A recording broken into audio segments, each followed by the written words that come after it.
Exactly 5 years back, I think yes 5 years back, exam hall max exam aniki paper vaangana udane fulla paatha ellame wow tick tick tick tick tick everything I know இந்த வாட்டி வந்து max centum அப்படி நினைச்சேன்.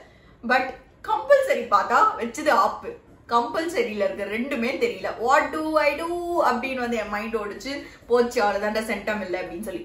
But I got centum. எப்படின்னு தெரிஞ்சுக்கணுமா? watch the video fully. So this is me Nandi, your best friend. So இன்னைக்கு video வந்து it is how to guess the MCQs க்கு இந்த கதைக்கு என்ன சம்பந்தம் அப்படின்னு வந்து நீங்க யோசிக்கலாம். அத வந்து சொல்றேன். So let's get started.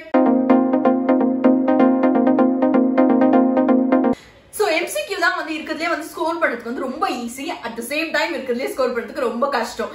லைட்டா ஒன்னு தப்பு பண்ணா கூட வந்து மார்க் ஃபுல்லா காலி. 5 மார்க்ஸ் 2 மார்க்ஸ் அப்படிலாம் வந்து உங்களுக்கு தெரிஞ்ச ஒரு 2 லைன் எழுதி வச்சா கூட பாதி மார்க். அந்த ஒரு MCQல தான் வந்து அந்த பாதி மார்க் அப்படிங்கிற ஒரு கான்செப்டே இல்ல. சோ இந்த MCQ வந்து எப்படி கிராக் பண்றது அப்படிங்கறத வந்து நம்ம இந்த வீடியோல வந்து பார்க்க போறோம். ஏன்னா நிறைய பேருக்கு வந்து people lose marks and actually வந்து ஏதாவது வந்து நீங்க என்ட்ரன்ஸ் மாதிரி எல்லாம் ப்ரிப்பேர் பண்றீங்க அப்படின்னா MCQ மாடல்ஸ்ல வந்து நிறைய क्वेश्चंस வரும். அண்ட் ஸ்கூல் பசங்க எல்லாருக்குமே கூட வந்து MCQ மாடல் क्वेश्चंस இருக்கு. So how to crack all this அப்படிங்கறத வந்து நம்ம இன்னைக்கு பார்க்க போறோம். So let's get started. So இன்னைக்கு வீடியோ வந்து எப்படி இருக்க போகுதுன்னா, நீங்க क्वेश्चन பேப்பர் பார்த்த போதுல இருந்து நீங்க ஆன்சர் ஷீட் வந்து முடிச்சிட்டு எக்ஸாமினர் கிட்ட சப்மிட் பண்ற வரைக்கும் என்னெல்லாம் ஸ்டெப்ஸ் இருக்க போகுது இந்த MCQsல அப்படிங்கறத தான் வந்து நம்ம பார்க்க போறோம். சோ ஃபர்ஸ்ட் ஸ்டெப் என்ன அப்படின்னா, பேப்பர் பார்த்த உடனே start skimming the paper. So skimming the paper அப்படின்னா क्वेश्चन பேப்பர்ல வந்து என்னெல்லாம் क्वेश्चंस கொடுத்திருக்காங்க அப்படிங்கறத வந்து ரீட் பண்ண ஆரம்பிச்சிடுங்க. Actually this method is called. So paper வந்து ஃபுல்லா வந்து ஸ்கிம் பண்ணிட்டு உங்களுக்கு பேப்பர் பாக்குறப்பவே படிக்கிறப்பவே வந்து சில MCQs வந்து ரொம்ப ஈஸியா இருக்கும், டைரக்ட் क्वेश्चंस இருக்கும். அது எல்லாத்துமே உங்களுக்கு பார்த்த உடனே வந்து ஆன்சர் தெரியும். சோ அந்த மாதிரி தெரிஞ்ச MCQs எல்லாத்துமே வந்து நீங்க வந்து ஆன்சர் நோட் பண்ணிட்டே வாங்க. சோ நோட் பண்ணிட்டே வந்ததுக்கு அப்புறமா மீதி MCQs இருக்கும். அதாவது வந்து ஆன்சர் தெரியாத MCQs அண்ட் சிலதுக்கு வந்து ஒர்க் அவுட் பண்ணி வந்து நீங்க கண்டுபிடிக்க வேண்டிய MCQs இருக்கும். சோ இது எல்லாத்தையுமே வந்து கீப் இட் அசைட். நெக்ஸ்ட் வந்து உங்களுக்கு என்னெல்லாம் வந்து வேற என்னெல்லாம் क्वेश्चंस எழுதணும், 2 மார்க்ஸ் 5 மார்க்ஸ் 16 மார்க்ஸ் 10 மார்க்ஸ் என்னெல்லாம் இருக்கும் அதுல வந்து கான்சென்ட்ரேட் பண்ண ஸ்டார்ட் பண்ணிருங்க. தெரிஞ்ச ஆன்சர்ஸ் மட்டும் தான் ஸ்டார்ட் பண்ண உடனே வந்து எழுத போறோம். இதுல இருக்கிற என்ன அட்வான்டேஜ் அப்படின்னா, பிரெயின்ல வந்து பேக்வர்ட் பிரெயின்ல வந்து ப்ராசஸ் பண்ணிட்டே இருக்கும் நம்ம எக்ஸாம் எழுதுறப்போ. சோ இந்த மாதிரி பண்ணிட்டு இருக்கும்போது உங்களுக்கு சப்போஸ் ஆன்சர்ஸ் தெரியல அப்படின்னாலும் ஹை ப்ராபபிலிட்டி இருக்கு நீங்க வந்து இந்த ஆன்சர் வந்து பின்னாடி பேக்வர்ட் பிரெயின்ல வந்து ப்ராசஸ் பண்ணிட்டே இருக்கிறதுக்கு அதை எப்படி வந்து சால்வ் பண்ணலாம் அப்படின்னு சொல்லி. சோ நீங்க வந்து இந்த மொத்த பேப்பரையும் முடிச்சுட்டு வரதுக்குள்ள வந்து உங்க பேக்வர்ட் பிரெயின்ல வந்து அந்த ப்ராசஸ் வந்து பண்ணி முடிச்சிருக்கோம். அண்ட் உங்களுக்கு வந்து ஓவராலா வந்து அதை எப்படி சால்வ் பண்றது அப்படிங்கிறதுக்கான ஐடியா வரதுக்கான ஹை ப்ராபபிலிட்டி இருக்கு. சோ அதனால வந்து எடுத்த உடனே வந்து அது மட்டும் இல்லாம நிறைய டைம் வந்து வேஸ்ட் ஆயிடும் இதுலயே வந்து நீங்க ஸ்பெண்ட் பண்ணிட்டு இருந்தீங்க அப்படின்னு சொன்னா. சோ அதனால வந்து ஸ்டார்ட் மூவிங் ஃபார்வர்ட். சோ இந்த மாதிரி வந்து ஃபர்ஸ்ட் வந்து நீங்க ஸ்கிம் பண்ணிட்டு தெரிஞ்ச ஆன்சர்ஸ் எல்லாம் முடிச்சிட்டீங்க.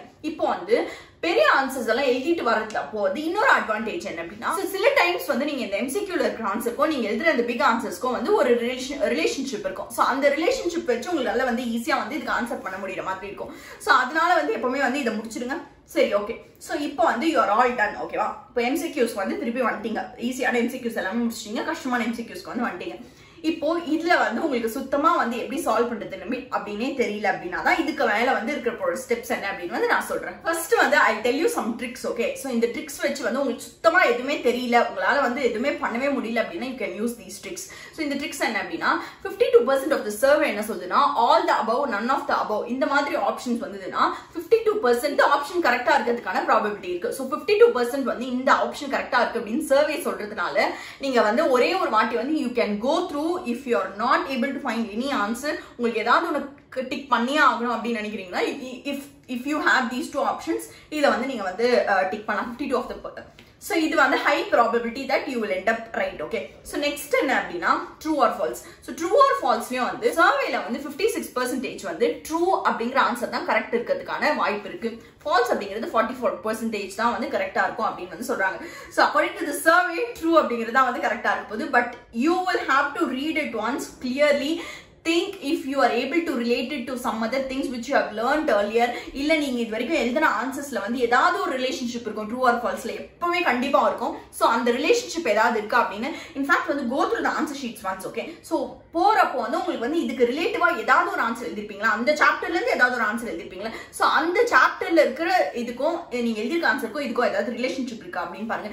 எதுவுமே கண்டுபிடிக்க முடியல அப்படின்னா in that case you can go for true. Next trick என்ன அப்படின்னா, இப்போ சப்போஸ் வந்து ஒரு 4 ஆப்ஷன் இருக்கு.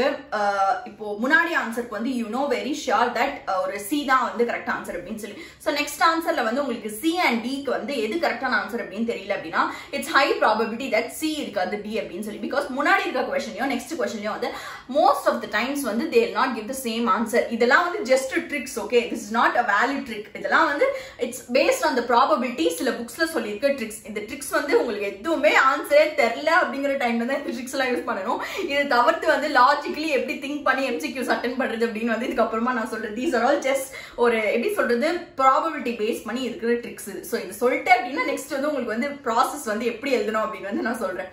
ஓகே, இப்போ வந்து இந்த மாதிரி வந்து சப்போஸ் சி அண்ட் நெக்ஸ்ட் வந்து சிடி அப்படின்னு இருக்குன்னா you can eliminate C and go for D. So இது வந்து one of the trick. Okay, so இது வந்து இந்த 3 ட்ரிக்ஸ் வந்து யூஸ் பண்ணி வந்து you will have high probability to eliminate and வந்து ஒரு ஆன்சர் வந்து உங்களுக்கு எதுவுமே தெரியல அப்படின்ற டைம்ல செலக்ட் பண்ணுறதுக்கு கரெக்டா இருக்கும். நெக்ஸ்ட் இப்போ வந்து ட்ரிக்ஸ் எல்லாம் வந்து முடிஞ்சிச்சு. இப்போ வந்து நம்ம உண்மையாவே ஆன்சர் வந்து யோசிச்சு வந்து எழுத போறோம். அப்ரோச் என்ன அப்படின்னா go into study room mode. So study room mode என்னன்னா சப்போஸ் உங்களுக்கு வந்து இது எந்த சாப்டர்ல இருந்து வந்திருக்கு பட் ஆனா என்னால வந்து எக்ஸாக்டா வந்து எங்க வந்தது அப்படின்னு நினைச்சீங்க அப்படின்னா அப்போ வந்து use the study room mode. So இந்த ஸ்டடி ரூம் மோட் என்னன்னா just close your eyes, think where you read it earlier. So இதை வந்து நீங்க இதுக்கு முன்னாடி வந்து எங்க படிச்சீங்க அப்படிங்கறத ரீகால் பண்றப்போ ரொம்ப ஹை ப்ராபபிலிட்டி இருக்கு that you will be able to recall it. இப்போ நீங்க கூட வந்து இப்போ கூட வந்து இன்ஃபேக்ட் இந்த வீடியோ பாக்குறப்போ கூட you can experiment that. So இப்போ நீங்க இதுக்கு முன்னாடி வந்து லாஸ்டா நீங்க இந்த வீடியோ பார்க்கறதுக்கு முன்னாடி என்ன படிச்சீங்களோ so just close your eyes, எங்க வந்து உட்காந்து படிச்சீங்க அப்படிங்கிற யோசிங்க. அண்ட் நீங்க படிக்கிறப்போ வந்து என்னெல்லாம் டாபிக்ஸ் கவர் பண்ணீங்க அப்படின்னு யோசிங்க. If you are able to do this year video பாக்குறப்ப பண்ண முடிஞ்சா எக்ஸாம் ஹால்லயும் கண்டிப்பா உங்களால இதை வந்து பண்ண முடியும். ஸோ எக்ஸாம் ஹால்ல உட்காந்து வந்து எக்ஸாம் ஹால் அப்படிங்கிறது வேற ஒரு என்விரான்மெண்ட். ஸோ நீங்க வந்து உங்களோட ஸ்டடி என்விரான்மெண்ட்டை வந்து நீங்க திங்க் பண்ணி பாத்தீங்க அப்படின்னா நீங்க மிஸ் பண்ணிட்டு இருக்கிற அந்த ஒரு விஷயம் வந்து உங்க பிரெயினுக்கு வந்து டக்குன்னு ஞாபகம் வரும். ஸோ அதனால வந்து நீங்க எக்ஸாம் ஹால்ல இருக்கும்போது உங்களுக்கு மறந்து போயிருக்கு, இது வந்து எனக்கு தெரியும் பட் ஆனா என்னால எக்ஸாக்டா ப்ரெடிக்ட் பண்ண முடியல அப்படின்னு நினைச்சீங்க அப்படின்னா ஸோ அந்த மாதிரி டைம்ல வந்து you can use the study mode. சரி, ஸ்டடி மோட்ல வந்து எழுதிட்டீங்க அப்படின்னா தட்ஸ் வெல் அண்ட் குட். அப்படி இல்ல எனக்கு வந்து நான் இதுக்கு முன்னாடி இதை பார்த்ததே இல்லை, எனக்கு சத்தியமா இது எங்க இருக்கு அப்படின்னு தெரியல அப்படின்னா இப்போ லாஜிக்கலி எப்படி ஆன்சர் பண்ணோம் அப்படின்னா first method use elimination method. So இந்த எலிமினேஷன் மெத்தட் என்ன அப்படின்னா you are going to eliminate the odd one out. ஓகேவா? ஸோ இந்த எலிமினேட் ஆட் ஒன் அவுட்டுக்கு என்ன பண்ணோம்னா ஃபர்ஸ்ட் வந்து இருக்கிறதுலயே வந்து எது வந்து சுத்தமா இந்த உங்களுக்கு ஒரு 4 ஆப்ஷன் கொடுத்துருக்காங்கன்னா இந்த 4 ஆப்ஷன்ல வந்து எது வந்து ரொம்ப ஆட் ஒன்னா இருக்கும் அந்த ஆட் ஒன்னை வந்து ஃபர்ஸ்ட் கிராஸ் பண்ணிருங்க. You don't have to take it into consideration. ஏன்னா ஒன்னொன்னா வந்து எலிமினேட் பண்ணதான் வந்து நம்மளால வந்து ஈஸியா வந்து ஆன்சர் வந்து ஃபிகர் அவுட் பண்ண முடியும். சரி, இப்போ ஃபர்ஸ்ட் ஒரு ஆப்ஷன் வந்து எலிமினேட் பண்ணிட்டீங்க, 1 or 2 ஆப்ஷன்ஸ் வந்து எலிமினேட் பண்ணிடுவீங்க வச்சுக்கோங்க. இப்போ 2 ஆப்ஷனுக்கு வந்து டை இருக்கு. இப்போ வந்து நான் எந்த ஆப்ஷன் எழுதுறது நிறைய வாட்டி வந்து இந்த டைல தான் வந்து மார்க்கே போயிடும். ஐயோ அந்த ஃப்ரஸ்ட்ரேஷன் இருக்கே. நான் கெமிஸ்ட்ரி எக்ஸாம்ல வந்து 12th ஸ்டாண்டர்ட்ல வந்து இந்த ட்ரிக் எல்லாம் தெரியாம லூசுத்தனமா வந்து ஐ லாஸ்ட் 1 மார்க். ஸோ அப்பவே வந்து இந்த சேனல் இருந்தா நல்லா இருக்கும் போல. சரி, இப்போ எலிமினேஷன் மெத்தட் யூஸ் பண்ணி you will eliminate all once out. Okay, so இப்போ ஆட் ஒன்ஸ் எல்லாம் எலிமினேட் பண்ணதுக்கு அப்புறமா you will B left with கொஞ்சம் ஒரு குட்டி நம்பர் ஆஃப் ஆப்ஷன்ஸ் இருக்கும். ஸோ இப்போ என்ன பண்ணுங்க அப்படின்னா look for the opposite once. Opposite once அப்படின்னா இப்போ ஒரு ஆன்சர் தான் கரெக்டா இருக்க போகுது, கரெக்டா? ஸோ இன்னொரு ஆன்சர் வந்து அதோட எக்ஸ்ட்ரீம் ஆப்போசிட்டா தான் இருக்க போகுது. ஸோ அந்த எக்ஸ்ட்ரீம் ஆப்போசிட் என்ன அண்ட் இந்த ஆன்சர் வந்து உங்களுக்கு டேரக்டா தெரியாது. 2 ஆப்போசிட் வேர்ட்ஸ் ஆனா உங்களால ஈஸியா வந்து கண்டுபிடிக்க முடியும். இப்போ இங்கிலீஷ்லயே கூட எடுத்துக்கோங்க, ஒரு பெசிமிஸ்ட் அண்ட் ஆப்டிமிஸ்ட் அப்படிங்கிறது வந்து 2 ஆப்போசிட்டான ஒரு டேர்ம்ஸ், கரெக்டா? ஸோ இந்த டேர்ம்ஸ் வந்து நீங்க ஃபிகர் அவுட் பண்ணிட்டீங்க அப்படின்னா 2 ஆப்போசிட் டேர்ம்ஸ் இது அப்படின்னு ஃபிகர் அவுட் பண்ணிட்டீங்கன்னா உங்களால வந்து ஈஸியா வந்து ஏதாவது ஒன்னு எலிமினேட் பண்ணிட்டு இன்னொரு ஆப்ஷனை வந்து செலக்ட் பண்ண முடியும். ஸோ அதனால வந்து look for the opposite once. So இந்த மாதிரி இப்போ it's very sure that see none of the above or all of the above லாம் இருந்ததுன்னா உங்களால ஈஸியா வந்து எழுதிட முடியும். ட்ரூ ஆர் ஃபால்ஸ் இருந்ததுன்னா எழுதிட முடியும். அண்ட் அப்புறம் வந்து சேம் கொஸ்டின்ஸ் மேல இருக்கு அப்படின்னா சேம் ஆப்ஷன் வந்து கீழே இருக்க போறது இல்லை, கரெக்டா? ஸோ இதெல்லாத்தையும் நீங்க கன்சிடர் பண்ணீங்க அப்படின்னாலே உங்களோட பாதி ஆன்சர்ஸ் வந்து உங்களால தெரியாத ஆன்சர்ஸ் வந்து உங்களால ஃபில் பண்ண முடியும். அப்படி இல்லை நெக்ஸ்ட் வந்து you will B using the elimination method. Elimination method use பண்ணி வந்து இதுல இருக்கிறது எது வந்து ரொம்ப வந்து தப்பான ஆன்சர் தப்பான ஒரு ஆப்ஷன் அப்படின்னு தோணுது அதை வந்து தூக்கி போட்டுருங்க. நெக்ஸ்ட் வந்து use the opposite once method. So opposite once method அப்படின்னா ரெண்டு டிஃப்ரெண்டான ஆப்ஷன்ஸ் என்ன இருக்கு அப்படிங்கறத கண்டுபிடிங்க. இப்போ இந்த டிஃப்ரெண்டான ஆப்ஷன்ஸ் வந்து சப்போஸ் இங்கிலீஷ்ல அப்படிலாம் வந்து உங்களால ஈஸியா கண்டுபிடிக்க முடியும், கெமிஸ்ட்ரியில பிசிக்ஸ்ல எல்லாம் கூட உங்களால ஈஸியா கண்டுபிடிக்க முடியும். இப்போ சப்போஸ் வந்து ஹிஸ்டரி ஜியோகிராஃபில எல்லாம் எப்படி கண்டுபிடிக்கிறது அப்படின்னா, இப்போ சப்போஸ் ஒரு அலெக்சாண்டர் அப்படின்னு ஒரு ஆப்ஷன் கொடுத்துருக்காங்க, கிங் ராஜராஜ சோழா அப்படின்னு வந்து ஒரு ஆப்ஷன் கொடுத்துருக்காங்க அப்படின்னா இப்பயும் உங்களால ஈஸியா வந்து கண்டுபிடிக்க முடியும். ஏன்னா உங்களோட கான்செப்ட் எதுல வந்து பேஸ் பண்ணி கொடுத்துருக்காங்க அப்படின்னு பாருங்க. அதாவது உங்களோட क्वेश्चन ஃபார்மேஷன் எப்படி இருக்கு, அந்த क्वेश्चन வந்து எதை ரிலேட் பண்ணி யாருக்கு வந்து மோர் சாய்ஸ் இருக்கு அப்படிங்கறத கம்பேர் பண்ணி பாருங்க. இது எல்லாமே வந்து எம்சிக்யூஸ்ல நம்மளுக்கு தெரிஞ்சது எழுதுறோம் அப்படின்னா நம்ம வந்து கரெக்டா பண்றோம் அப்படின்னு, நம்மளுக்கு தெரியாதது எழுதுறோம் அப்படின்னா based on how probably we are answering அது வச்சு தான் வந்து நம்மளுக்கு கரெக்டா ஒரு தப்பு இருக்க போகுது. ஸோ அதனால வந்து make your probability very high. So அப்போ வந்து உங்களுக்கு high chance for getting that answer right. ஓகேவா? சரி, இப்போ இந்த ஆப்போசிட் ஒன்ஸ் யூஸ் பண்ணி வந்து மீதி இருக்கிற ஒரு ரெண்டு ஆப்ஷன்ஸையும் வந்து கன்சிடர் பண்ணிட்டு அதுல இருக்கிற ஒரே ஒரு ஆன்சரை மட்டும் வந்து you can give it. Okay, so இந்த ஆப்போசிட் ஒன்ஸ் கன்சிடர் பண்ணும்போது இப்போ நீங்க யோசிக்கலாம் இல்ல எது வந்து எக்ஸாக்ட்டா கரெக்ட் அப்படின்னு கண்டுபிடிக்க முடியும் அப்படின்னு. சோ இதுக்கு தான் என்ன பண்ண அப்படின்னா, நான் ஸ்டார்டிங்லேயே சொன்ன மாதிரி go through the paper, see if you are able to find out ஏதாவது இதுக்கு முன்னாடியே வந்து உங்களால வந்து இந்த சாப்டர்ல இல்ல இந்த டேர்முக்கு ரிலேட்டிவா வேற என்னெல்லாம் ஆன்சர் நீங்க வந்து அந்த புக்லெட் இட்ஸ் கண்டிப்பா வந்து இப்போ நீங்க வந்து ஒரு எம்சிக்யூஸ் எழுதுறீங்க அப்படின்னா எம்சிக்யூ ரிலேட்டடா வந்து ஏதாவது ஒரு சாப்டர்ல இருந்து வந்து அந்த ஆன்சர் நீங்க அட்டன் பண்ணியே இருப்பீங்க. சோ அந்த சாப்டர்ல என்ன ஆன்சர் அட்டன் பண்ணீங்க, அந்த ஆன்சர் வந்து எப்படி இது கூட ரிலேட் பண்ணலாம் அப்படின்னு வந்து யோசிங்க. சோ இந்த மாதிரி பாக்குறப்ப வந்து you will be able to get the right answer. So இதுதான் வந்து one of the way in which you will be able to get the MCQs right. சரி, இப்போ பிசிக்ஸ் கெமிஸ்ட்ரி இல்ல சயின்ஸ் ரிலேட்டட்லாம் எழுதுறீங்க அப்படின்னா யூ ஹேவ் அட்வான்டேஜ். ஸோ அந்த advantage என்ன, physics chemistry maths இது எல்லாத்தையுமே வந்து யூ ஹேவ் அன் அட்வான்டேஜ். அந்த அட்வான்டேஜ் என்ன அப்படின்னா யூனிட்ஸ். ஸோ நிறைய டைம்ஸ் வந்து சேம் ஆன்சர் கொடுக்குறப்போ யூனிட்ஸ் வந்து மாத்துவாங்க. ஸோ நீங்க கொஸ்டின்ல வந்து அவங்க என்ன யூனிட் எக்ஸ்பெக்ட் பண்றாங்க அப்படிங்கறத வந்து தெரிஞ்சுக்கோங்க. இப்போ சப்போஸ் வந்து உங்களுக்கு ஒர்க் வந்து கொடுக்குறாங்க, உங்களை வந்து time to do the work அப்படின்னு கேட்கறாங்க அப்படின்னா that is definitely going to be in metre per second. So இந்த மாதிரி வந்து என்ன கொடுத்துருக்காங்க, அதோட ஆன்சர் வந்து அவுட்கம்ல என்ன இருக்க போகுது அப்படின்னு நீங்க தெரிஞ்சுக்கோங்க. அது தெரிஞ்சதுக்கு அப்புறமா வந்து யூனிட்ஸ் வந்து அது எதெல்லாம் வந்து ஒர்க் அவுட் ஆகாதோ அந்த யூனிட்ஸ் எல்லாத்தையும் வந்து அடிச்சிடுங்க. சோ இப்படி வந்து one of the way in which you will be able to eliminate the odd ones. Okay, சரி, நெக்ஸ்ட் வந்து எக்ஸாம் ஹால்ல உட்காந்துட்டு இங்கி பிங்கி போங்கி போடுறது, இல்ல மேல வந்து A B B C C இந்த மாதிரி பேட்டர்ன்ல இருக்கு அப்படின்னு பேட்டர்ன் கெஸ் பண்றதெல்லாம் தயவு செஞ்சு பண்ணாதீங்க. பேட்டர்ன்ஸ்ல எல்லாம் வந்து கொஸ்டின் பேப்பர் யாருமே இது வரைக்கும் வந்து செட் பண்ண மாட்டாங்க. ஏன்னா பேட்டர்ன்ல செட் பண்றதுலாம் வந்து ஒரு ரொம்ப நம்ம யோசிக்கிற மாதிரி வந்து சில்லியா வந்து எக்ஸாமினர் வந்து யோசிக்க மாட்டாங்க.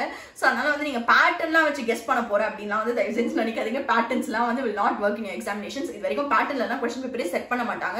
ஸோ அதனால நம்மளுக்கு ஒர்க் அவுட் ஆகுற மாதிரி தெரியும், இந்த பேட்டர்ன் நிஜமா இதெல்லாம் ஒர்க் அவுட் ஆகுது அப்படின்னு வந்து நம்ம நினைப்போம். பட் ப்ராக்டிகலி அப்படிலாம் பண்ண மாட்டாங்க. Practically please use your probability use பண்ணி வந்து ஆன்சர் பண்ணுங்க. சோ இதெல்லாம் தான் வந்து ஒரு எம்சிக்யூல கரெக்டா எழுதணும் அப்படின்னா இந்த மெத்தட்லாம் யூஸ் பண்ணீங்க அப்படின்னாலே high chance for you to get the right answer. And last tip நான் வந்து என்ன சொல்லணும் அப்படின்னு நினைச்சேன்னா, stop doing silly mistakes. So silly mistakes என்ன அப்படின்னா, மோஸ்ட் ஆஃப் த டைம்ஸ் நம்ம ஆன்சர் கரெக்டாக போட்டிருப்போம். லெட்ஸ் சே இப்போ நம்மளோட ஆன்சர் வந்து 1144 அப்படின்னு வருது.